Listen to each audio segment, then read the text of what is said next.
नमस्कार दोस्तों, स्वागत है आप सबका हमारे YouTube channel complete GK GS में। आज की वीडियो में क्या हम लोग एक श्रृंखला स्टार्ट करने जा रहे हैं, जिसमें कि ये जो पुस्तक है महेश कुमार बर्णवाल की, ये संक्षिप्त इतिहास नाम की ये पुस्तक है। इसमें तीनों इतिहास कवर किया गया है।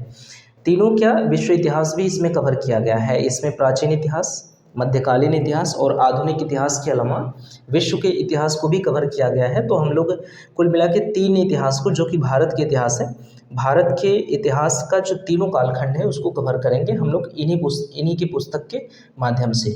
तो कुल मिला के हम लोग ये वाला जो पुस्तक है इसको हम लोग पूरा का पूरा कवर करेंगे इस चैनल पे।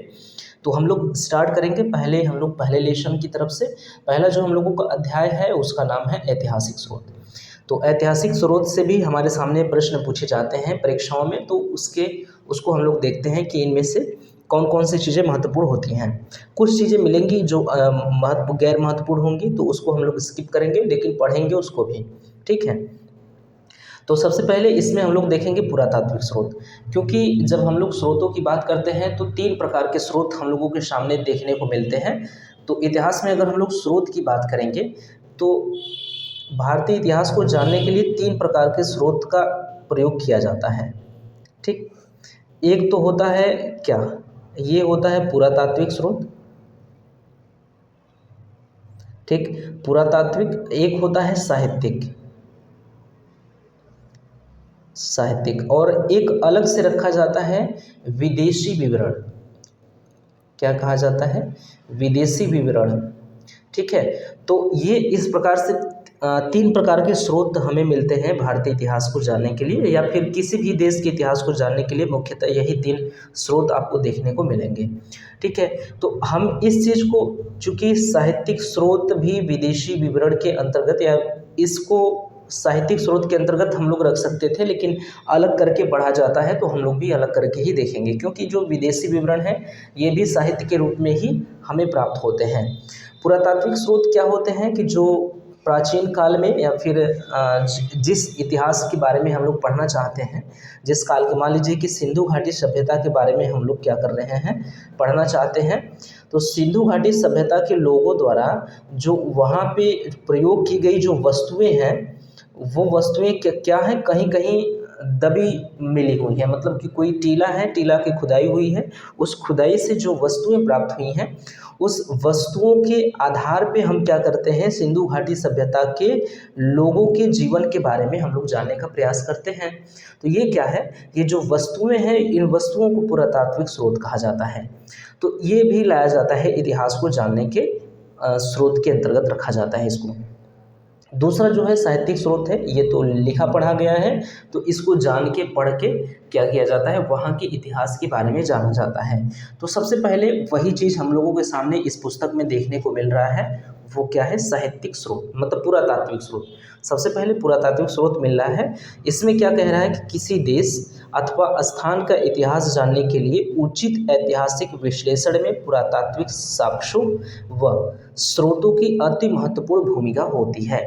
तो सीधी सीधी लाइन बता रहा है कि किसी भी देश के इतिहास को जानने के लिए ये जो पुरातात्विक साक्ष्य या पुरातात्विक स्रोत हैं, इनकी अपनी महत्वपूर्ण भूमिका होती है।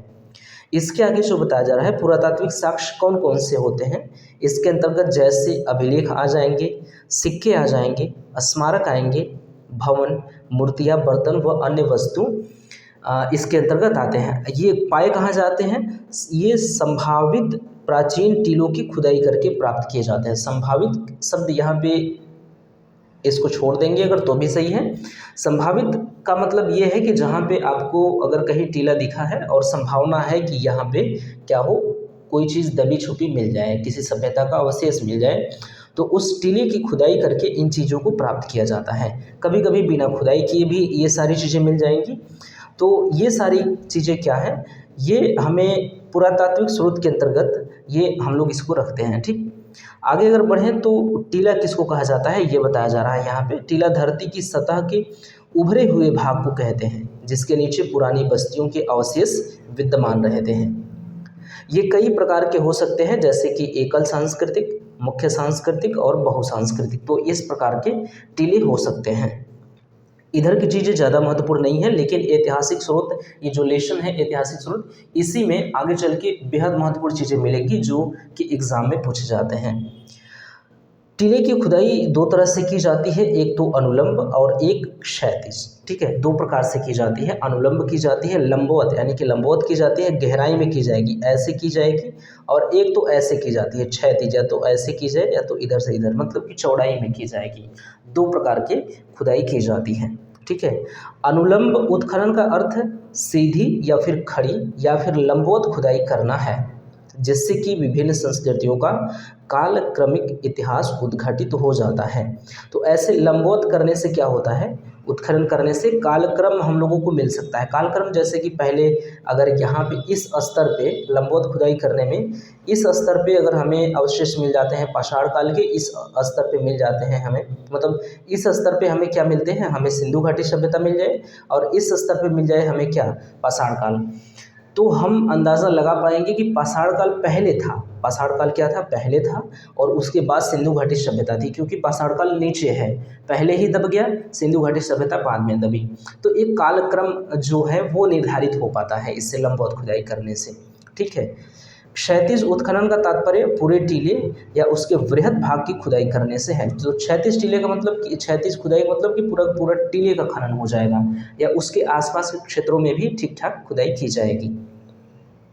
इस प्रकार की खुदाई से हम उस स्थल के काल विशेष की संस्कृति का पूर्ण अनुमान लगा सकते हैं। तो संस्कृति का भी उसके अनुमान लगा सकते हैं, बाकी अगल बगल की चीज़ें भी मिल जाती हैं तो ठीक ठाक अनुमान लगाया जा सकता है। ठीक, पश्चिमोत्तर भारत में हुए उत्खननों से ऐसे नगरों का पता चलता है। ठीक, आगे यहाँ पे शायद दिख नहीं रहा है।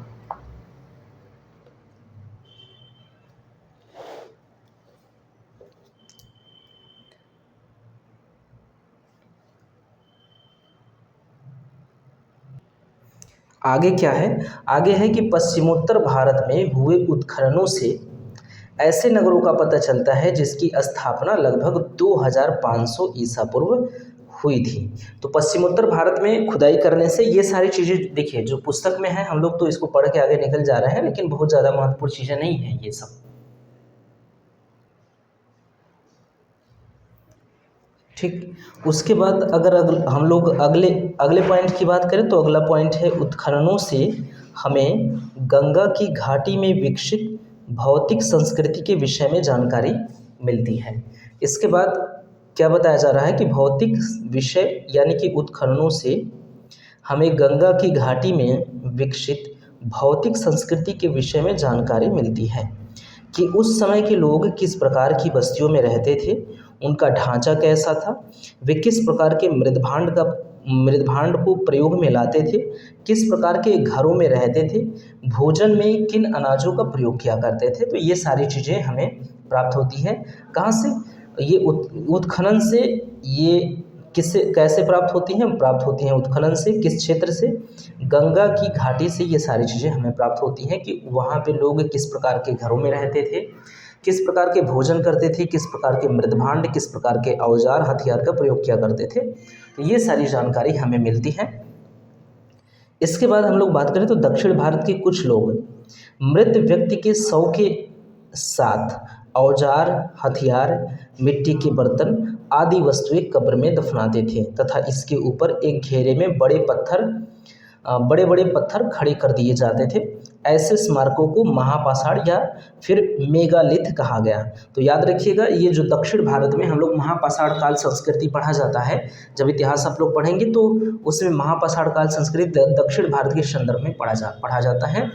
तो वही चीज़ है, क्योंकि महापाषाण किसको कहा गया, उन पत्थरों को कहा गया, बड़े बड़े पत्थरों को कहा गया जो कि मनुष्य को दफनाने के बाद उनके चारों तरफ वो पत्थर खड़े कर दिए जाते थे, तो उधर की वो परंपरा थी, तो इसलिए उसको ये महापाषाण कहा जाने लगा और वो उस काल को महापाषाण काल कहा जाने लगा। तो दक्षिण भारत में ये महापाषाणिक संस्कृति आपको देखने को मिलेगी।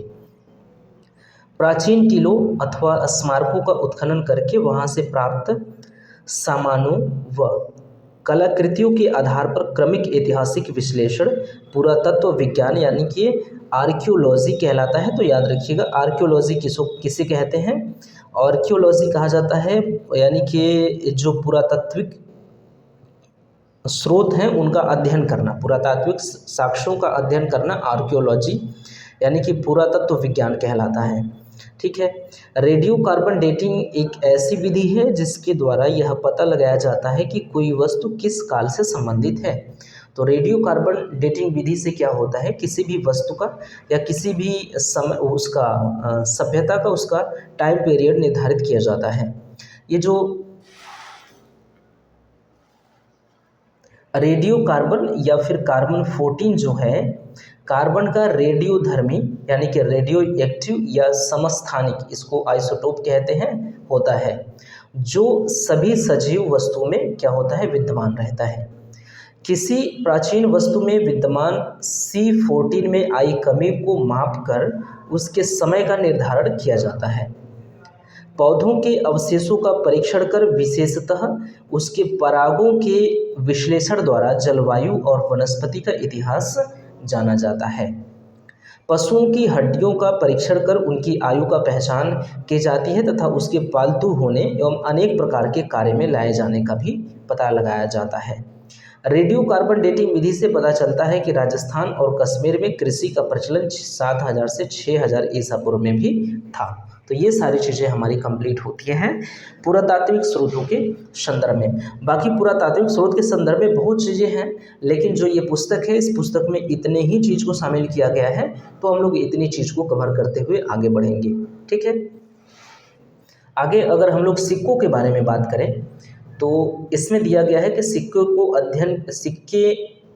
के अध्ययन को क्या कहा जाता है, मुद्रा शास्त्र या न्यूमिस्मेटिक्स कहा जाता है। न्यूमिस्मेटिक्स कहा जाता है किसको, सिक्कों के अध्ययन को। ठीक है, इसको याद रखिएगा। ये सारी चीज़ें ये मिलाने के लिए आपसे मिल सकता है कि आर्कियोलॉजी और न्यूमिस्मेटिक्स जो है, इसको इन सब चीज़ों को मिलाने के लिए आपसे सवाल पूछे जा सकते हैं, तो इसको याद रखिएगा। मुद्राओं के बनावट, यहाँ पे के होना चाहिए, मुद्राओं के बनावट एवं उनमें प्रयुक्त धातुओं की मात्रा के आधार पर ऐतिहासिक घटनाओं पर प्रकाश पड़ता है। प्राचीन काल में अधिकांश मोहरें धातुओं की बनाई जाती थी। जिन सिक्कों व मुद्राओं पर कोई लेख नहीं होता था, केवल आकृतियाँ विद्यमान होती थी, उन्हें पंचमार्क या आहत सिक्के कहलाते थे। ये इंपॉर्टेंट याद रखिएगा, ये महत्वपूर्ण है। आपसे सबसे प्राचीन सिक्कों के बारे में भी पूछ सकता है, तो भी आप पंचमार्क या फिर आहत सिक्के वहाँ पे बता सकते हैं। उन्हीं वो जो पंचमार्क या आहत सिक्के हैं, यही सर्वप्राचीन सिक्के हैं। ठीक है, सबसे प्राचीन सिक्के अगर कभी आपसे पूछे तो आप पंचमार्क या आहत सिक्कों को वहाँ पे बता सकते हैं। भारत में पुरातात्विक खुदाई से तांबे, चांदी, सोने और शीशे के सिक्कों के भी शीशों के सांचे बड़ी संख्या में मिले हैं। किसके तांबे, चांदी, सोने और शीशे के सिक्कों के सांचे बड़ी मात्रा में मिले हैं। सांचे मतलब जिनसे उन सिक्कों को बनाया जाता था। ठीक है, इसमें से अधिकांश सांचे कुषाण काल के अर्थात ईसा की आरंभिक 3 सदियों के हैं। तो किसके हैं, कुषाण काल के। तो ये भी याद रखिएगा, इधर की चीज़ें कुछ हद तक महत्वपूर्ण हैं, इन चीज़ों को याद रखिएगा। अर्थात ईसा की आरंभिक 3 सदियों के हैं। हमारे यहाँ आरंभिक सिक्कों पर तो कुछ प्रतीक मिले हैं, परंतु बाद के सिक्कों पर राजाओं और देवताओं के नाम तथा तिथियाँ भी उल्लिखित मिलती हैं। अगला पॉइंट है कि यूनानी शासकों ने सर्वप्रथम सिक्कों पर लेख एवं तिथियां उत्कीर्ण करने की परंपरा प्रारंभ की। ये क्या है, ये महत्वपूर्ण है, इसको याद रखिएगा कि सबसे पहले सिक्कों पर लेख और तिथियां उत्कीर्ण कराने की या करने की परंपरा किसने चालू किया, तो यूनानी शासकों ने इसको चालू किया था। ये महत्वपूर्ण है, इसको याद रखिएगा। तो यूनानी शासकों ने सर्वप्रथम सिक्कों पर लेख और तिथियां उत्कीर्ण करवाने की परंपरा स्टार्ट की थी। ये बेहद महत्वपूर्ण है, इस चीज को आप याद रखिए।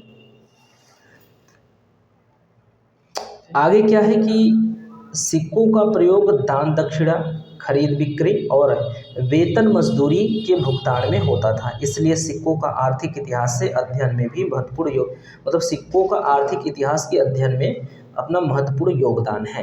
ठीक है, यहाँ तक की चीज़ें कंप्लीट है। भारत में सर्वाधिक सिक्के मौर्योत्तर काल के मिले हैं, जो विशेषतः शीशे, पोटीन, तांबे, कांसे, चांदी और सोने के निर्मित हैं। तो इस चीज़ को क्या करिए, वेरी वेरी इंपॉर्टेंट क्या है, ये महत्वपूर्ण है, इसको याद रखिएगा। इस पे कई स्टार लगा लीजिए, स्टार स्टार स्टार लगा लीजिए, ये बहुत महत्वपूर्ण है, इसको याद रखिएगा कि सर्वाधिक सिक्के, भारत में सर्वाधिक सिक्के किस काल के मिले हैं, तो इस चीज़ को आप याद रखिए, मौर्योत्तर काल के सर्वाधिक सिक्के प्राप्त हुए हैं। अगर कभी आपसे पूछे कि भारत में सर्वाधिक सिक्के किस काल के प्राप्त हुए हैं, तो आपको बताना है मौर्योत्तर काल के प्राप्त हुए हैं। ये सिक्के किस किस चीज़ के बने हुए हैं, ये शीशे के बने मिले हैं, पोटीन के बने मिले हैं, तांबे, कांसे, चांदी और सोने आदि से निर्मित ये सिक्के मिले हैं। तो कभी आपसे प्रश्न ये पूछ सकता है कि जो मौर्योत्तर काल के सिक्के मिले हैं वो इनमें से किसके नहीं हैं, सोने, चांदी, कांसे, तांबे, पोटीन, शीशे, ये सब ऑप्शन में रहेंगे, तो ये मतलब कि वो तो रहेंगे ही, ठीक है। तो इस तरह से सवाल किसी तरह से घुमा फिरा के पूछ सकता है। अगला भी महत्वपूर्ण है, गुप्त शासकों ने सबसे अधिक सोने के सिक्के जारी किए। अगर आपसे कभी सवाल ये पूछे कि सबसे अधिक सोने के सिक्के किसने जारी किए, तो क्या बताएंगे आप बताएंगे गुप्त शासकों ने। सर्वाधिक सोने के सिक्के जारी करने वाले कौन से शासक हैं, गुप्त शासक। अगर सर्वाधिक सिक्के मिले किस काल के हैं, मौर्योत्तर काल के। सर्वाधिक सिक्के सर्वाधिक सोने के सिक्के किसने जारी किए, तो वो गुप्त शासकों ने। अगला और महत्वपूर्ण पॉइंट है, इसको याद रखिएगा कि सर्वाधिक शुद्ध सोने के सिक्के कुषाण शासकों ने प्रचलित किए थे। तो सबसे शुद्ध सोने के सिक्के किसने जारी किए, कुषाण शासकों ने। ये तीनों पॉइंट याद रखिएगा, एक तो ये कि सर्वाधिक सिक्के किस काल के मिले हैं, मौर्योत्तर काल के, और उसके बाद सबसे अधिक सोने के सिक्के, संख्या में सबसे अधिक सोने के सिक्के जारी किए किसने, गुप्त शासकों ने। लेकिन जो शुद्धतम मतलब कि सबसे अधिक शुद्ध सोने के सिक्के जारी करने वाले जो शासक थे वो कुषाण शासक थे। सातवाहन शासकों ने सबसे अधिक शीशे के सिक्के जारी किए, ये भी काफ़ी महत्वपूर्ण है, मतलब ये लाइन पूरा का पूरा महत्वपूर्ण है, याद रखिएगा। अगर सवाल पूछा जाए तो इसमें से 10 सवाल बन सकते हैं इतने से इतने लाइन में, ठीक है। तो किसने अधिक सोने के सिक्के जारी किए, सबसे अधिक सोने के सिक्के जारी किए, तो आप कह सकते हैं कि सबसे अधिक सोने के सिक्के जारी किए हैं कुषाण शासकों ने, ठीक है। अब हम लोग बात करें अभिलेखों के बारे में, तो अभिलेख सिक्कों से भी अत्यधिक महत्वपूर्ण है। किसी भी देश के इतिहास को जानने के लिए सिक्कों से भी ज़्यादा महत्वपूर्ण क्या है, अभिलेख है। इसके अध्ययन को क्या कहा जाता है, पूरा लेख शास्त्र यानी कि एपिग्राफी कहा जाता है। तो इसको भी, इन तीनों चीज़ों को याद रखिएगा। मुद्रा शास्त्र कहा जाता है मुद्रा के अध्ययन को, और पुरालिपि शास्त्र कहा जाता है, पुरालिपि शास्त्र कहा जाता है लिपि के अध्ययन को, और फिर अभिलेख के अध्ययन को पुरालेख शास्त्र कहा जाता है। तो ये सारी चीज़ें मिलाने के लिए पूछी जा सकती हैं, तो इनको याद रखिएगा। भारत के संदर्भ में सर्वाधिक प्राचीन अभिलेख मध्य एशिया के बोगसगोई से प्राप्त हुए हैं। तो ऐसा कोई अभिलेख जिसमें कि भारत की जानकारी मिलती हो, तो ऐसा सबसे पहला अभिलेख हमें मिला है मध्य एशिया से, जो कि बोगसगोई अभिलेख कहा जाता है।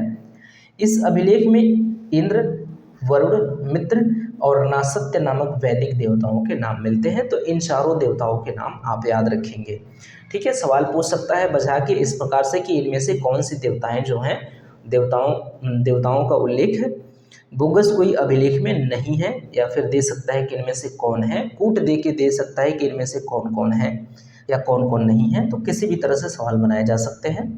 अगला पॉइंट है कि अभिलेख एवं दूसरे पुराने दस्तावेजों की प्राचीन तिथि के अध्ययन को पूरा लिपि शास्त्र या पेलियोग्राफी कहा जाता है। अभिलेख मुहरों, प्रस्तर स्तंभों, स्तूपों, चट्टानों और ताम्रपत्रों पर लिखे ताम्रपत्रों पर यानी कि मिलते हैं, तथा इनके अतिरिक्त मंदिर की दीवारों, ईंटों व मूर्तियों पर भी अभिलेख मिलते हैं। मतलब लिखा गया कुछ जो चीज़ है वो अभिलेख है, इन चीज़ों पर लिखे हुए अभिलेख हमें मिलते हैं। आगे क्या है कि आरंभिक अभिलेख प्राकृतिक भाषा में है तथा ये ईसा पूर्व की 3री सदी के हैं। तो प्रारंभिक अभिलेख हमें प्राकृतिक भाषा में मिलते हैं, ये चीज़ भी याद रखिएगा। प्रारंभिक अभिलेख जो भारत में मिले हैं वो प्राकृतिक भाषा के मिले हैं, ठीक है। अभिलेखों में संस्कृत भाषा ईसा की दूसरी सदी से मिलने लगी है तथा चौथी पांचवी सदी में इसका सर्वत्र व्यापक प्रयोग शुरू हो गया था। तो इतनी सारी चीज़ें आप याद रखिएगा। आगे अगर हम लोग बात करें, आगे है कि अभिलेखों में प्रयुक्त लिपियां। यहाँ पे बताया जा रहा है कि जो अभिलेख हमें मिले हैं भारत से, भारत में जितने भी अभिलेख हमें प्राप्त हुए हैं उन अभिलेखों में किन किन लिपियों के प्रयोग किए गए हैं, ये चीज़ें यहाँ पे बताने का प्रयास कर रहा है। यहाँ पे सबसे पहले हम लोग देखेंगे ब्राह्मी लिपि। ये चीज़ें यहाँ पे महत्वपूर्ण हो जाती है, इसको याद रखिएगा। ये वाला जो सेक्शन है ये क्या है, ये महत्वपूर्ण है। अशोक के अधिकतर अभिलेख ब्राह्मी लिपि में है, ये याद रखिएगा। अशोक के अधिकतर अभिलेख किस लिपि में है, तो अधिकतर अभिलेख जो अशोक के पाए गए हैं वो है ब्राह्मी लिपि में।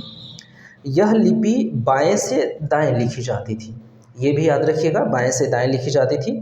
दूसरे नंबर पे खरोष्टी लिपि की बात करें तो अशोक के कुछ अभिलेख खरोष्टी लिपि में भी मिलते हैं, याद रखिएगा। अगर आपसे कभी पूछे कि अशोक के अधिकतर अभिलेख किस भाषा में किस लिपि में मिलते हैं, तो अधिकतर अभिलेखों के संदर्भ में आ जाएगा तो आप ब्राह्मी लिपि बताएंगे। लेकिन आपसे कहे कि सिर्फ ब्राह्मी लिपि में मिले हैं, अशोक के अभिलेख केवल ब्राह्मी लिपि में मिले हैं, तो वो गलत हो जाएगा, क्योंकि खरोष्टी लिपि में भी अभिलेख मिल रहे हैं अशोक के, जो दाएं से बाएं लिखी जा रही है, ये स्पष्ट है। यूनानी एवं आर्मेयिक लिपि, इसकी बात करें तो पाकिस्तान और अफगानिस्तान में अशोक के शिलालेखों में इन लिपियों का प्रयोग किया गया है।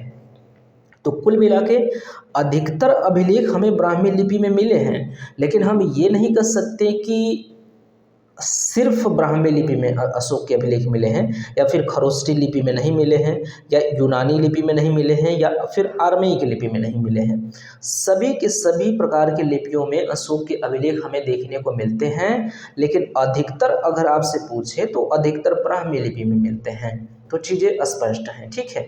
अब बढ़ते हैं हम लोग आगे देखते हैं कि क्या चीज़ें स्पष्ट करनी है।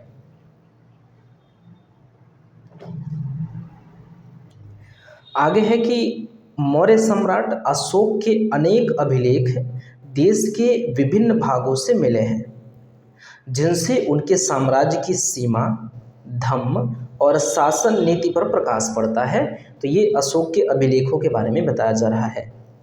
उदयगिरी से प्राप्त हाथी गुम्फा अभिलेख, तो ऐसे जगह से प्रश्न इस प्रकार से पूछे जा सकते हैं कि हाथी गुम्फा अभिलेख कहाँ से प्राप्त हुआ है, ठीक है। आपसे पूछ सकता है कि हाथी गुम्फा अभिलेख कहाँ से प्राप्त हुआ है, तो आपको बताना है उदयगिरी से। तो किसी भी तरह से प्रश्न आपसे पूछे जा सकते हैं, तो चीज़ों को आप स्पष्ट रखेंगे तो क्या होगा कि किसी भी प्रकार से प्रश्न घुमा के पूछ ले तो आप प्रश्न को हैंडल कर पाएंगे। तो उदयगिरी से प्राप्त हाथी गुम्फा अभिलेख से कलिंग के राजा यानी कि कलिंग नरेश खारवेल की उपलब्धियों के संदर्भ में जानकारी मिलती है। तो ये भी पूछ सकता है कि हाथी गुम्फा अभिलेख से किस राजा के बारे में जानकारी मिलती है, तो कलिंग नरेश के बारे में जानकारी मिलती है। वो भी पूछ ले कि कलिंग नरेश कौन से नरेश यानी किस राजा के बारे में जानकारी मिलती है, तो ये भी आपको बता देना है, खारवेल के बारे में जानकारी मिलती है। तो इस तरह से चीज़ें एक एक लाइन से, जैसे ये वाला पॉइंट है तो इस पॉइंट से किसी भी प्रकार से प्रश्न बना के पूछ सकता है, घुमा के पूछ सकता है। तो ये वाला पूरा का पूरा लाइन स्पष्ट रखिएगा कि उदयगिरी से प्राप्त हाथी गुम्फा अभिलेख से कलिंग नरेश खारवेल की उपलब्धियों के संदर्भ में जानकारी मिलती है। शक क्षत्रप रुद्रदामन, ठीक है, ये वाला भी याद रखिएगा। रुद्रदामन के जूनागढ़ अभिलेख से शक शासक रुद्रदामन अशोक व चंद्रगुप्त मौर्य के संदर्भ में जानकारी मिलती है। तो जो रुद्रदामन का जूनागढ़ अभिलेख है, इसके बारे में अगर कभी आपसे पूछे, ऐसे कभी अभिलेखों के बारे में जानकारी पूछ लेता है, ऐसे दे देगा जैसे कि रुद्रदामन अभिलेख। अब इसके रुद्रदामन अभिलेख के संदर्भ में कौन कौन सी लाइन सही है, या तो फिर रुद्रदामन के अभिलेख के संदर्भ में जो रुद्रदामन का जूनागढ़ अभिलेख है उसके संदर्भ में कौन कौन सी लाइन गलत है, इस तरह से करके आपसे सवाल पूछ सकता है। तो चीज़ें स्पष्ट रखिएगा। शक क्षत्रप रुद्रदामन की जूनागढ़ अभिलेख से शक शासक के बारे में जानकारी मिलती है जो कि रुद्रदामन है। अशोक के बारे में भी जानकारी मिलती है और चंद्रगुप्त मौर्य के भी बारे में जानकारी मिलती है। तो याद रखिएगा, जो रुद्रदामन का जूनागढ़ अभिलेख है उस अभिलेख से रुद्रदामन के बारे में तो जानकारी मिलती ही मिलती है, उसके साथ साथ अशोक और चंद्रगुप्त मौर्य के बारे में भी हमें वहाँ से जानकारी देखने को मिल रही है। वशिष्ठ पुत्र पुलवामी के नासिक गुहा अभिलेख के माध्यम से उसकी धार्मिक सहिष्णुता और उनकी संस्कृति के संदर्भ में जानकारी मिलती है। तो अभिलेखों के बारे में कुछ जानकारी इस प्रकार से दी जा रही हैं। तो वशिष्ठ पुत्र पुलवामी के नासिक गुहा अभिलेख, तो ये नासिक गुहा अभिलेख किससे संबंधित है, मिलाने के लिए भी चीज़ें पूछ सकती हैं, तो ये चीज़ें याद रखिएगा। वशिष्ठ पुत्र पुलवामी एक तरफ दे दे, एक तरफ नासिक गुहा लेख, तो मिलाने के लिए आपसे सवाल पूछे जा सकते हैं, तो इसके लिए भी तैयार रहिएगा। वशिष्ठ पुत्र पुलवामी के नासिक गुहा अभिलेख के माध्यम से उनकी धार्मिक सहिष्णुता और उनकी संस्कृति के बारे में जानकारी मिलती है। ठीक है। समुद्रगुप्त के प्रयाग स्तंभ अभिलेख से समुद्रगुप्त की विजय और विजित राजाओं के साथ उनकी नीतियों के संदर्भ में जानकारी मिलती है। तो समुद्रगुप्त के प्रयाग स्तंभ अभिलेख, इसको प्रयाग प्रशस्ति भी कहा जाता है, हरिश्चंद्र ने लिखवाया था, इसको याद रखिएगा। इसके जो मंत्री थे हरिश्चंद्र, उसी ने ये लिखवाया था, मतलब लिखा था, एक तरह से ये कह सकते हैं। ठीक है। तो समुद्रगुप्त के प्रयाग स्तंभ अभिलेख या प्रयाग प्रशस्ति से समुद्रगुप्त के विजय के बारे में जानकारी तो मिलती ही मिलती है, लेकिन जो समुद्रगुप्त क्या है, समुद्रगुप्त जिन राजाओं पर आक्रमण किए और उनको जीत लिए, तो उनके साथ उनकी नीति किस तरह से रही उसके बारे में जानकारी रहा। उनके उस राजाओं के बीच जो विजित किए गए हैं इनके द्वारा, उनके बीच और इनके बीच के जो संबंध रहे हैं उनकी भी जानकारी मिलती है यहाँ से। मौर्य, मौर्योत्तर और गुप्त काल के अधिकांश अभिलेख कार्पस इन सकृप्स ओनम इंडिकाम, क्या है, कार्पस इन सकृप्स ओनम इंडिकाम नामक ग्रंथ माला से संकलित कर प्रकाशित किए गए हैं।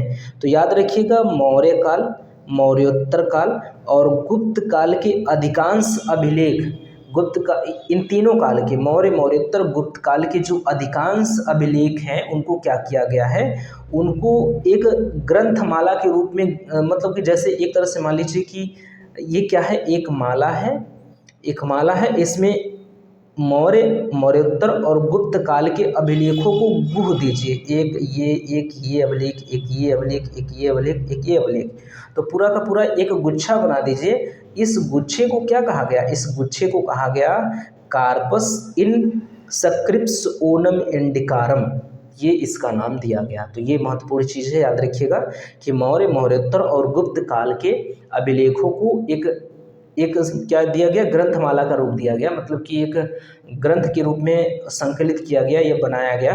ये इन सारे अभिलेखों की जानकारियों को एक ग्रंथ में लिख करके और एक जगह रखा गया है, संकलित किया गया है। तो वो जो है उसी को कहा जा रहा है कार्पस इन सकृप्स ओनम इंडिकारम। ठीक है। तो ये चीज़ याद रखिएगा। सबसे पुराने अभिलेख हड़प्पा संस्कृति की मुहरों पर मिलते हैं। सबसे पुराने अभिलेख कभी अगर आपसे पूछे कहाँ से मिलते हैं, तो इस बात को स्पष्ट रखिएगा कि हड़प्पा संस्कृति के मुहरों से सबसे पुराने अभिलेख मिलते हैं, जो कि 2500 ईसा पूर्व के हैं। हड़प्पा संस्कृति के अभिलेख अभी तक पढ़े नहीं जा सके हैं, तो ये भी याद रखिएगा, हड़प्पा संस्कृति के अभिलेख अभी तक पढ़े नहीं जा सके हैं। ये भाव चित्रात्मक लिपि में लिखे गए हैं। तो हड़प्पा संस्कृति की लिपि कैसी थी, ये भी प्रश्न आपसे पूछ सकता है, तो आप याद रखिएगा भाव चित्रात्मक लिपि थी हड़प्पा संस्कृति की लिपि। दिख नहीं रहा है, एक सेकेंड, हाँ अब दिख रहा है। क्या लिपि थी इनकी, जो हड़प्पा संस्कृति, हड़प्पा वासियों की जो लिपि थी वो थी भाव चित्रात्मक। ठीक। सबसे पुराने अभिलेख जो पढ़े जा चुके हैं वो ईसा पूर्व के 3री सदी के अशोक के अभिलेख, यानी कि सबसे पहले पढ़े जाने वाले जो अभिलेख हैं वो अशोक के अभिलेख हैं। इस अभिलेखों को पढ़ने में सर्वप्रथम सन 1837 में जेम्स प्रिंसेप ने सफलता मिली। ठीक, 1837 में किसको, जेम्स प्रिंसेप को। तो ये चीज़ भी याद रखिएगा कि अशोक के अभिलेखों को सर्वप्रथम किसने पढ़ा, अशोक के अभिलेखों को सर्वप्रथम जेम्स प्रिंसेप ने पढ़ा।